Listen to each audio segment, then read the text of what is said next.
The door to the control center swung open with a hiss of conditioned air. And there he was, Brandon Cole, striding in like he owned the place, which he kind of did now, flanked by a stone-faced HR drone clutching a manila envelope. No hello. No pretense of civility. He just slapped the envelope down on the console in front of me, his eyes cold and triumphant. Effective immediately. Elena, he said, his voice clipped like he'd rehearsed it for a boardroom drama. We're pivoting. Hand over access codes and clear out. I didn't flinch. Didn't argue. I just leaned back in my chair, the hum of the servers vibrating through my bones like a familiar heartbeat. For 7 years, I'd been the one keeping that heartbeat steady at LogiNet Solutions, a logistics giant that moved billions in goods across the U.S. Every day, I'd built their ops backbone from scratch, coded the encryption layers, woven the API integrations, fortified the failover protocols. It wasn't flashy, it was ironclad. And it wasn't theirs. It was mine, licensed through my firm, Right Tech Consulting. But Brandon? He was the new hotshot VP, fresh from some Ivy League accelerator. All buzzwords and bravado. He thought disruption meant firing the people who actually made things work. I slid my access fob out of the main port, the soft click echoing louder than any shout.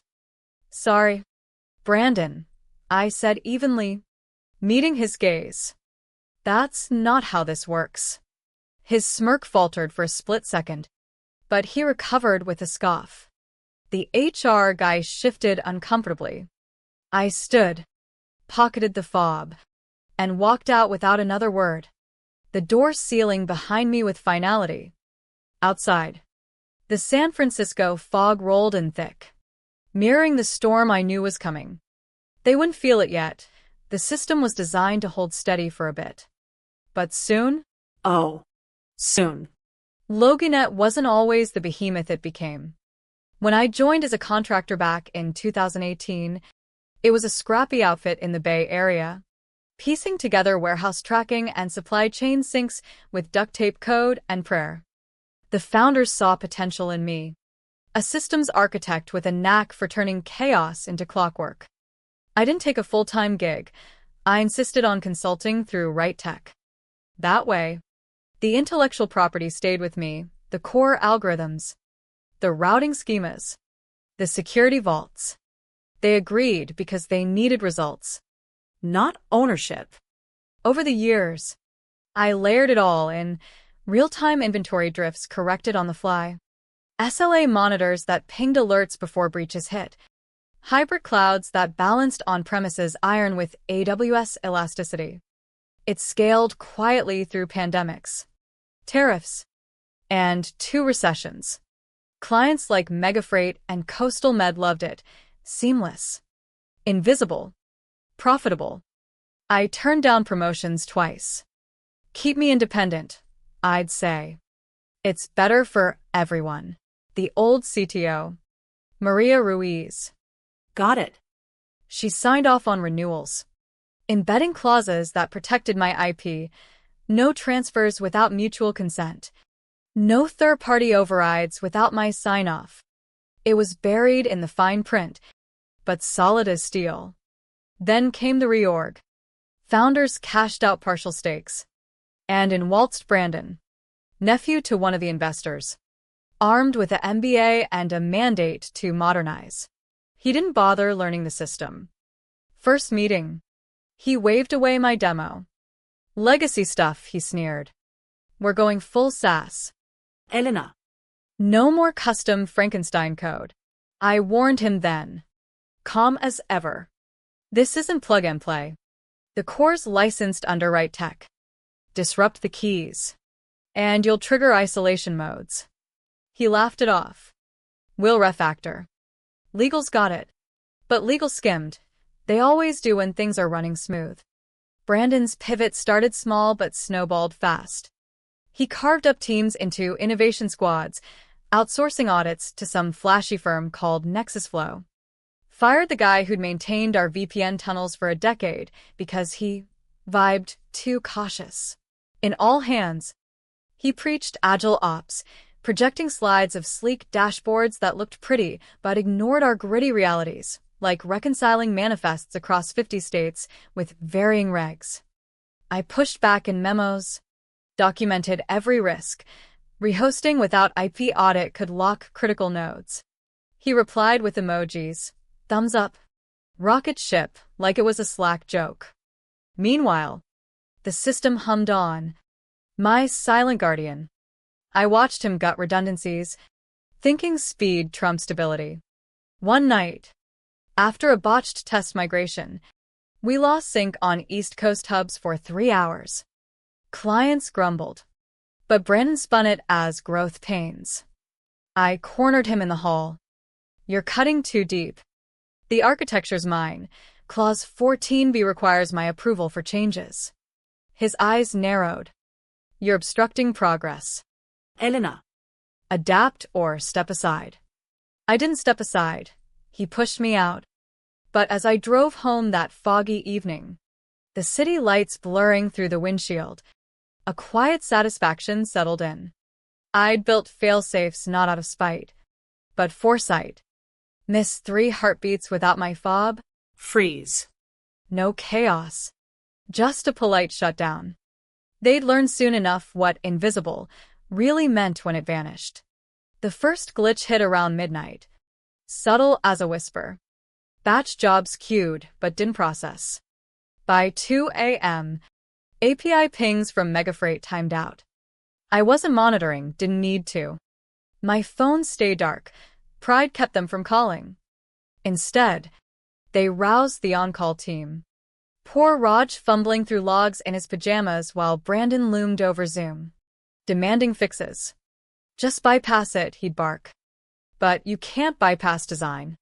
The core validated every transaction through my license schema. Without it, yellow flags turned red. By dawn, inventory drifts snowballed, warehouses reporting phantom stock, shipments routing to limbo.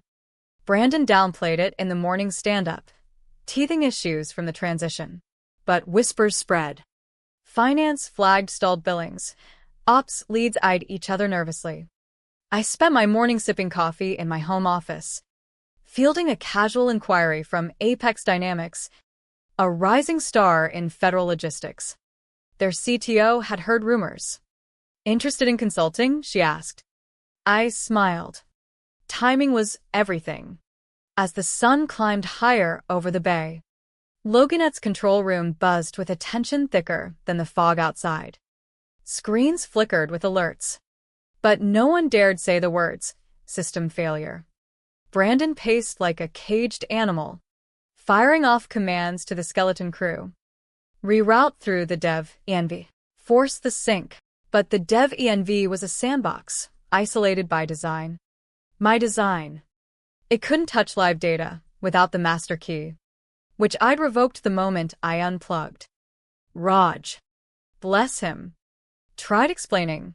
The scheduler's frozen. It's tied to Elena's cert. Brandon waved him off. Hack it. We're modernizing. Remember? But hacks don't work on legal locks. Meanwhile, I was at my desk, reviewing Apex's specs. They'd won a big DOT contract, automating interstate freight tracking. Needed a robust backbone. We value ownership, their CTO said. Build it your way. I nodded, already sketching parallels to what I'd done at Loginet. But better, no shortcuts. No egos. Back at Loginet, the decay accelerated. By noon, Coastal Med's portal went dark, couldn't confirm medical supply chains. Their compliance officer fired off an email, SLA breach imminent. Resolve or face penalties. Brandon's face paled when he read it. He called an emergency huddle. Legal looping in via conference. What's the holdup? He demanded. The paralegal cleared her throat. The core IP, it's under Right Tech. No transfer docs on file. Silence. Brandon blinked. What? Fix it. But fixes take time. And time was bleeding revenue.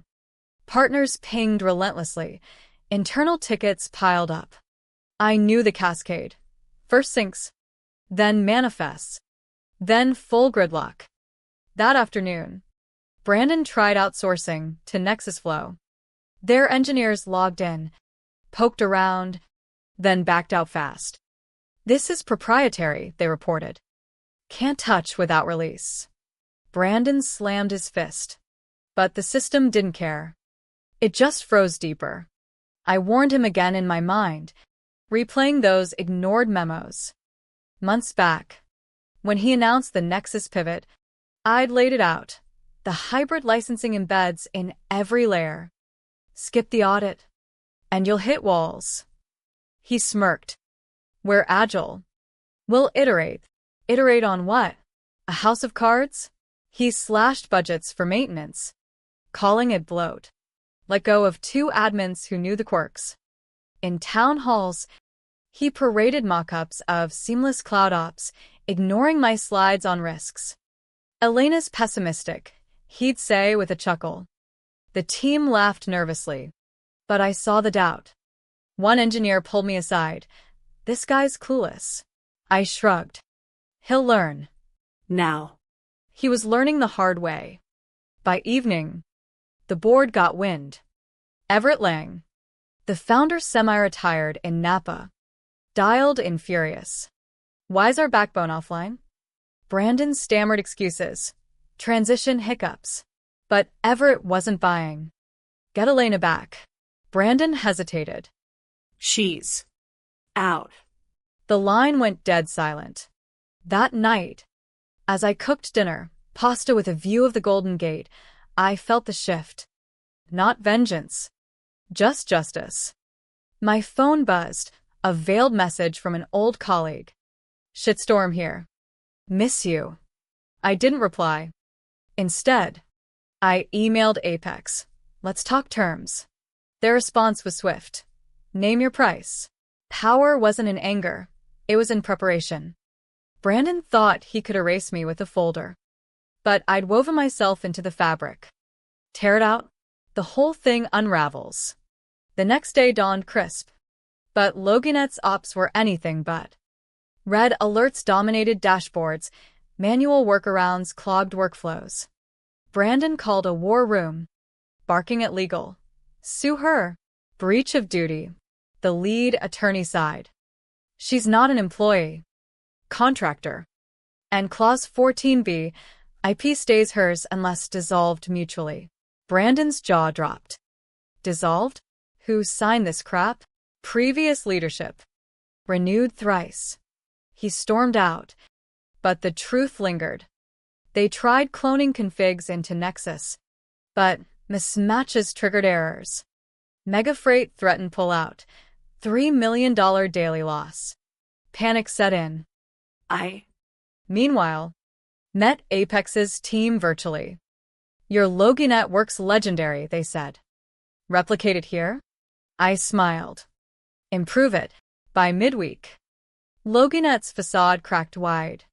What started as glitches became outages, warehouses blind to stock, trucks idling without routes. Brandon's modernization lay in ruins, exposed as the farce it was. He huddled with consultants, but they echoed me. Need the owner's key. Owner. That word stung him now. Legal dug deeper. Unearthing addendums. No rehost without my signature. Attempts at workarounds failed spectacularly. One forced push corrupted a day's data. Clients revolted. SLAs activated fines. Everett flew in. Face thunderous. How'd we miss this? Brandon pointed fingers. Old contracts. But Everett saw through. You fired our keystone. I felt the ripples from afar. Inquiries poured into Right Tech, partners sniffing alternatives. Apex sealed the deal. Equity stake. Full control. I filed a routine advisory. Engagement shift. It signaled to insiders. The architect's moving. Loginet's stock dipped 8%. Whispers grew. Brandon tried calling, blocked. His email, urgent discussion. My lawyer, no obligation. The freeze deepened. Systems self-isolated per protocol. No malice. Just code. Thursday brought the hammer. Nexus bailed. Liability too high. Legal admitted defeat. Enforceable. She's untouchable. Board convened. Austin's weight. Brandon's arrogance dissected. He sat mute as Everett raged. You torched our core. Dismissed on the spot. I heard via back channels. A quiet vindication. As I onboarded Apex. Mapping a superior framework. Loginet scrambled for patches. But without me, it was futile. The empire I'd built now haunted them. Friday's boardroom was a battlefield of blame. Everett demanded audits. Legal outlined doom. Breaches cascading to millions. Contact Elena, he ordered. But my stance was clear. Gone. Partners defected. Megafreight to Apex. Stock plummeted 15%. Whispers became headlines. Loginet ops crisis. Brandon vanished. Reputation in tatters. I thrived at Apex. My architecture powering their ascent. No gloating, just progress. The fallout lingered. Loginet limped on with band-aids. But trust eroded. Clients fled. Revenues tanked. Everett reflected on oversight. But too late. My claws stood firm, a lesson in humility. In the quiet aftermath, Apex soared. My rebuilt core, leaner, unbreakable, won accolades. Loginet? A cautionary tale of hubris. What lingers is the question. In a world of shortcuts, who truly owns the machine? And what happens when you underestimate its maker?